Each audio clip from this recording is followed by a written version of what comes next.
À gauche, vous le savez, la campagne bat son plein. En ce moment même, Manuel Valls est dans le Doubs.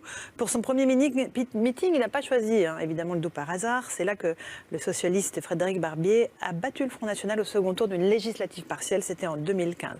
Le message que vous envoyez Manuel Valls, c'est quoi? Que la mobilisation républicaine, le Front républicain marche toujours contre le Front National? Je ne sais pas. Ce qui est certain, c'est que M. Valls et l'intégralité d'ailleurs des candidats à cette primaire vont devoir répondre de leur bilan. Parce que tout de même, ils ont tous été, les uns et les autres, aux responsabilités, aux côtés de M. Hollande. Et l'ombre de M. Hollande, d'ailleurs, va planer pendant toute la campagne des primaires. Ils ne peuvent pas venir nous expliquer qu'ils incarnent le renouveau et le changement après avoir mis le pays dans un état déplorable comme nous le voyons aujourd'hui. Donc je pense que les Français ne sont pas dupes dans cette affaire. Mais ma question, c'était le Doubs. Le Doubs, voilà, c'est juste pour montrer qu'effectivement, on peut battre un candidat du Front National en se mobilisant. Peut-être à cause de magouilles électorales, parce que quand on appelle, les partis du système appellent à voter les uns pour les autres, moi j'appelle ça des magouilles électorales. Lorsqu'il y a magouille électorale, parfois ça fonctionne. Les électeurs votent librement en même temps ça dans notre pays. Ça fonctionne de moins en moins bien, oui, mais alors qu'ils ne nous expliquent pas qu'ils sont différents. Parce que les élections régionales, ils nous ont expliqué pendant une première partie de la campagne qu'ils étaient différents pour s'allier les uns aux autres, comme ils le font d'ailleurs à chaque fois qu'ils sont en difficulté, en nous disant que finalement, ils pensaient exactement la même chose et qu'ils pouvaient faire alliance.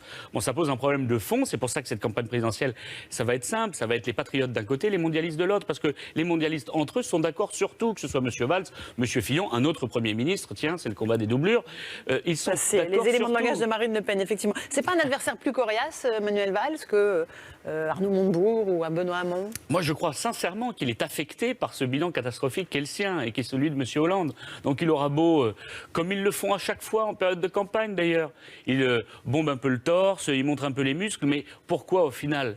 Vous avez vu son bilan, comment peut-il imaginer apparaître aux yeux des Français comme étant le candidat du renouveau quand on a le bilan qui est le sien, idem pour M. Fillon d'ailleurs. Et M. Payon, Vincent Payon, peut-être candidat lui aussi. C'est pareil, il a été le ministre qui a contribué largement à détruire l'éducation nationale dans la forme que nous la défendons, avec l'autorité à l'école, avec un certain nombre de besoins qui ne sont pas aujourd'hui ceux qu'a appliqué le gouvernement aux responsabilités. Donc moi je suis assez épaté et très honnêtement on ne tire pas sur une ambulance, donc on va les laisser faire.